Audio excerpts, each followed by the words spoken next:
Alors, on va lire ensemble Genèse chapitre 49. Je veux saluer tous ceux qui sont en ligne. Que Dieu vous bénisse. Soyez bénis depuis votre position. Genèse 49, on va lire à partir du verset 20 par là. Tous ceux qui forment les 12 tribus d'Israël. Et c'est là ce que leur dit leur père, en les bénissant. Il les bénit, chacun selon sa bénédiction. Ok. Amen. Est-ce qu'on peut répondre une dernière fois? Ce sont là tous ceux qui forment les 12 tribus d'Israël. Et c'est là ce que leur dit leur père, en les bénissant. Il les bénit, chacun selon sa bénédiction. Amen. Amen. On peut se rasseoir, s'il vous plaît, et acclamons la parole. À cela, on puisse ajouter Romains chapitre 12, verset 4. Romains 12, verset 4. La Bible dit, car comme nous avons plusieurs membres dans un seul corps et que tous les membres n'ont pas la même fonction, ainsi, nous qui sommes plusieurs, nous formons un seul corps en Christ et nous sommes tous membres les uns des autres. Aide-moi à dire à quelqu'un, nous sommes membres les uns des autres. Pardon, dis à ton voisin, je dépends de toi, tu dépends de moi. Puisque nous avons des dons différents, selon la grâce qui nous a été accordée, que celui qui a le don de prophétie l'exerce selon l'analogie de la foi, que celui qui est appelé au ministère s'attache à son ministère, que celui qui enseigne s'attache à son enseignement, et celui qui exhorte à l'exhortation, que celui qui donne le fasse avec libéralité, et que celui qui préside le fasse avec zèle, que celui qui pratique la miséricorde le fasse avec joie. Amen. Quelqu'un dit avec moi, la Bible, c'est un système. La vie de Dieu ou la vie en Dieu, c'est une vie de système. Qu'est-ce qu'on entend par système? On entend un ensemble de choses connectées, rattachées entre elles qui fonctionnent. Un ensemble de choses connectées, rattachées, qui fonctionnent ensemble. Donc, quand on parle d'un système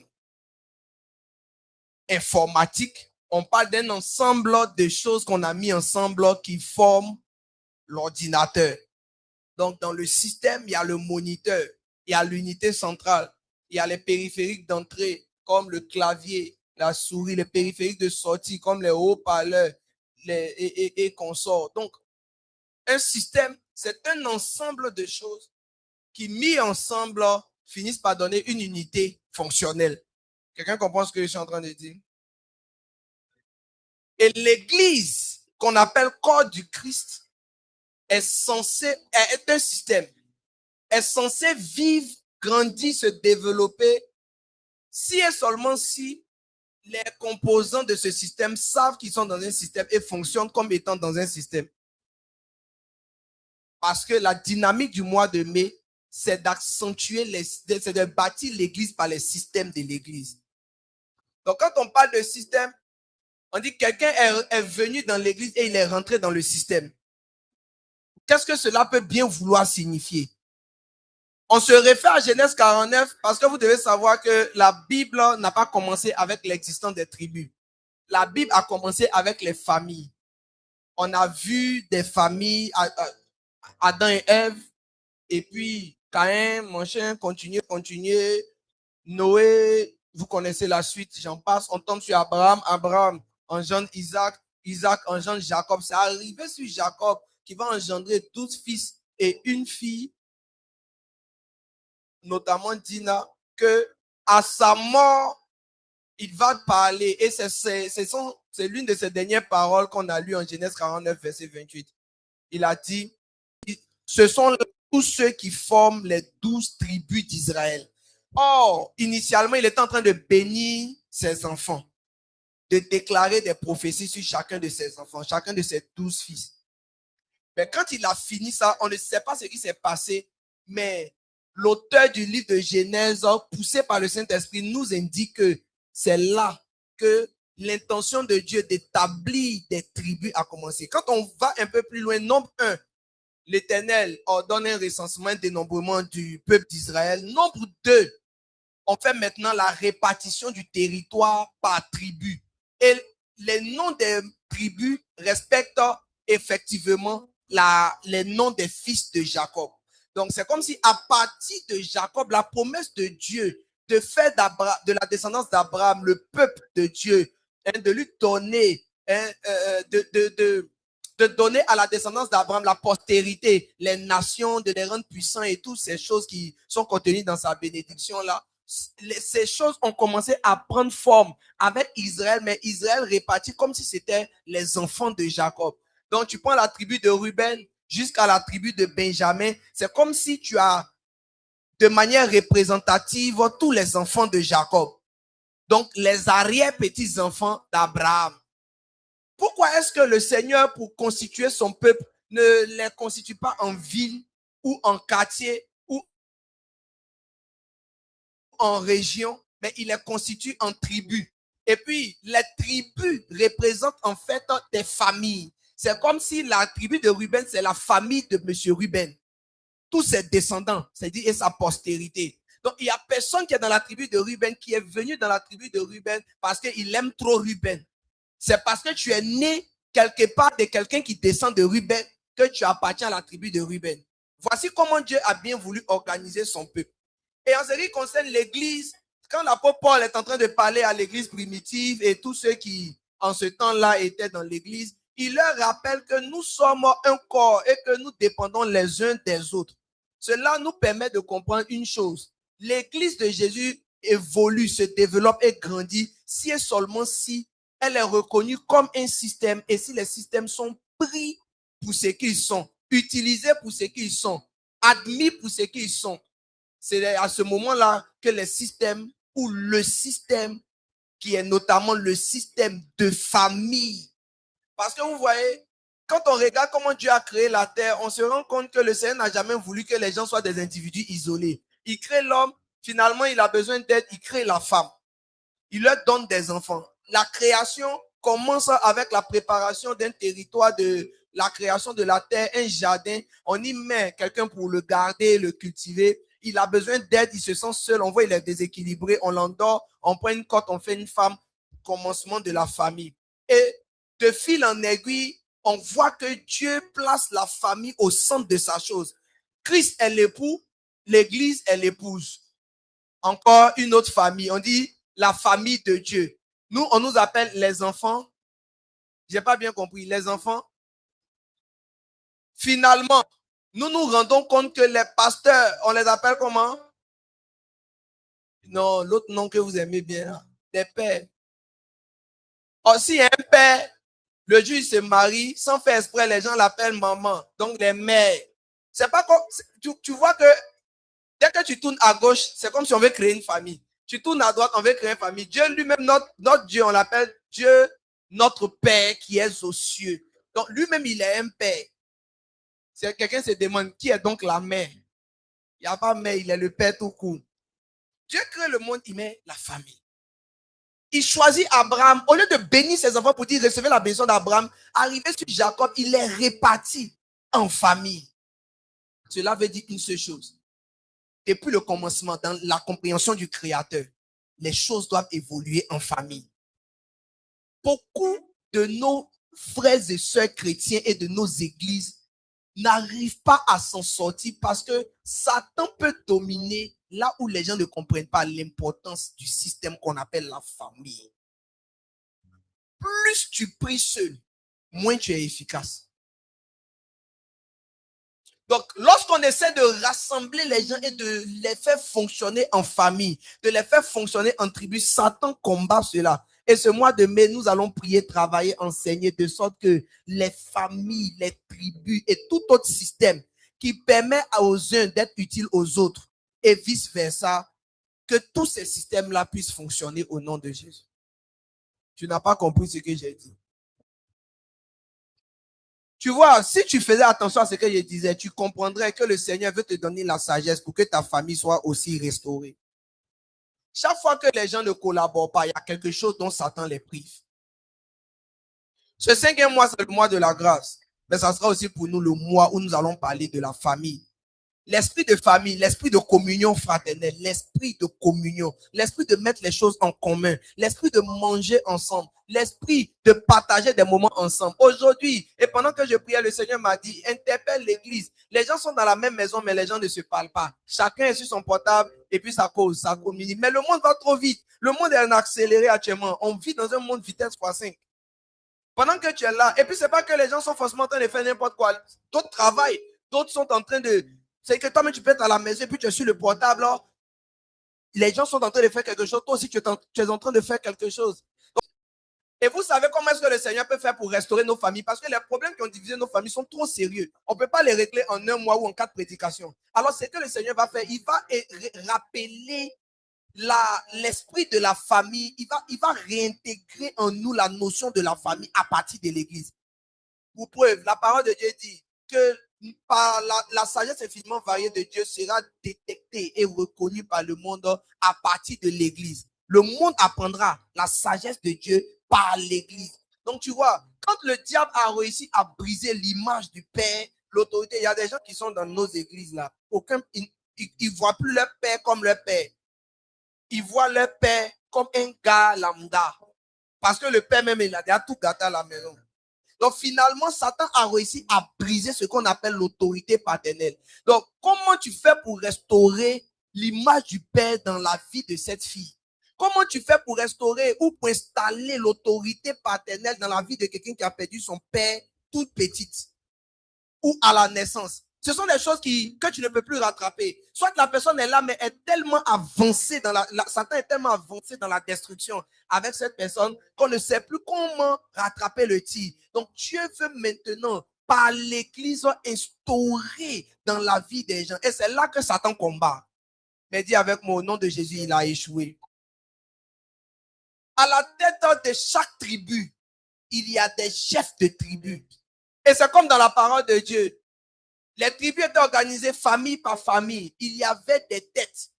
Pourquoi est-ce que le Seigneur nous ramène dans le système d'autorité? Pour rattraper l'autorité manquée et ratée de nos familles. Plusieurs sont plus maîtrisés par leur maman. Même dans cette salle, il y en a. Personne ne peut te contrôler. Mais Dieu t'envoie dans une église. Et l'intégration dans le système de l'église va te permettre à Dieu de restaurer en toi les choses qui ont été gâtées, les choses qui ont été détruites, les choses qui ont été massacrées et broyées par Satan.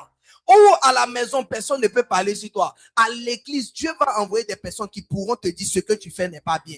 À la maison, ils sont peut-être fatigués parce qu'ils ont parlé, tu n'as pas changé. Mais à l'église, c'est maintenant que le pasteur est en train de se chauffer sur toi. Donc lui, il prend le relais et il a la parole de Dieu, il a les outils, il a l'onction pour neutraliser les démons qui ont pris place par absence de bonne éducation, par absence de parents, par absence de suivi. Est-ce que quelqu'un est avec moi?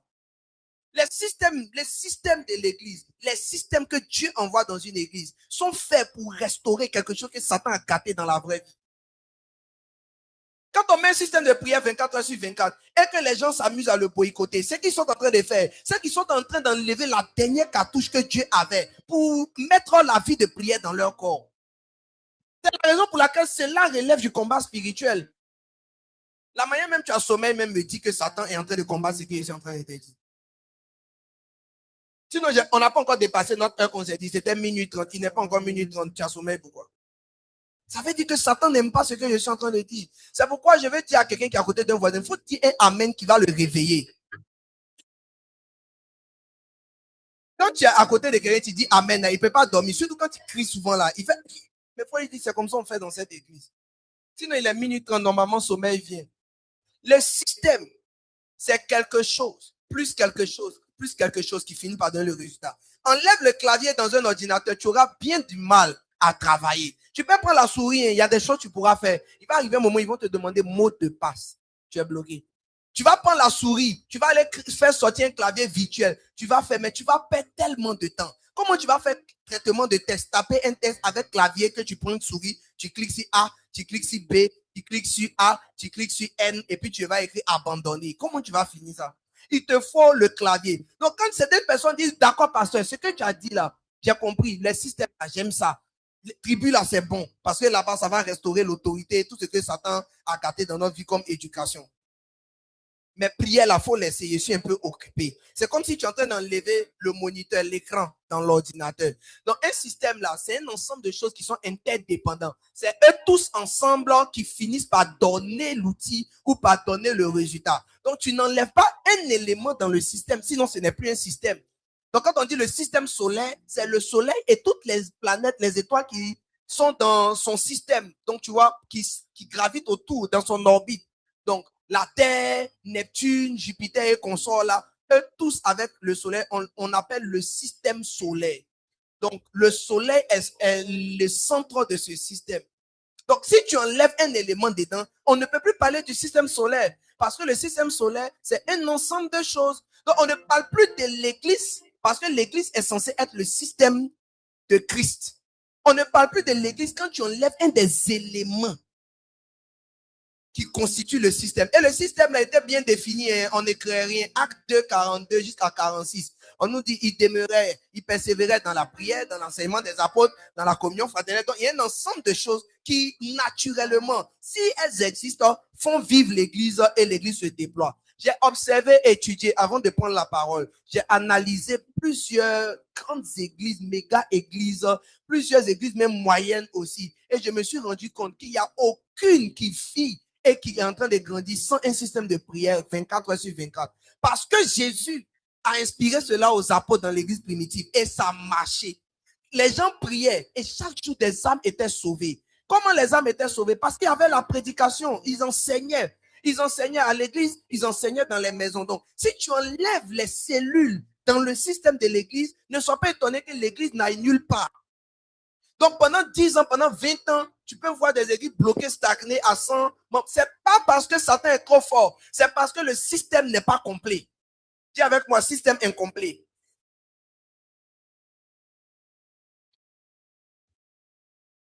Le système est incomplet. Alors, pour ce mois de mai, le Seigneur veut que nous étudions le système de l'église. Les éléments qui font fonctionner une église. La Bible est claire. Quand ce système a été mis, on dit qu'il n'y avait aucun indigent dans l'église. Ça veut dire que même la pauvreté des gens dans les églises est due au fait qu'il y a une répulsion, il y a un rejet des systèmes.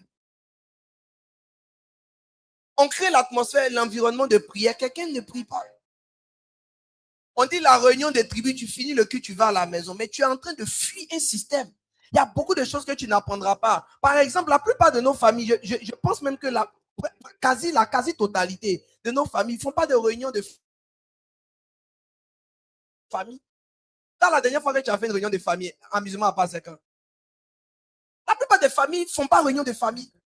Même quand ils voyagent et puis seulement se retrouver là, le papa est en train de boire le bondier à ses amis. La maman, si elle aime beaucoup papa, elle n'est pas loin de lui. Sinon, elle aussi, elle aime ses copines. Et puis les jeunes sont en train de voir comment ils peuvent faire quelques bêtises pour rentrer mal dans la nouvelle année ou bien pour passer les fêtes. Il n'y a pas de truc. Donc, l'église te permet de savoir c'est quoi on appelle vivre en famille. Parce que tu vois, il y a un patriarche. Le patriarche, on lui laisse les instructions. S'il est sage et obéissant, il fait les choses d'une certaine manière.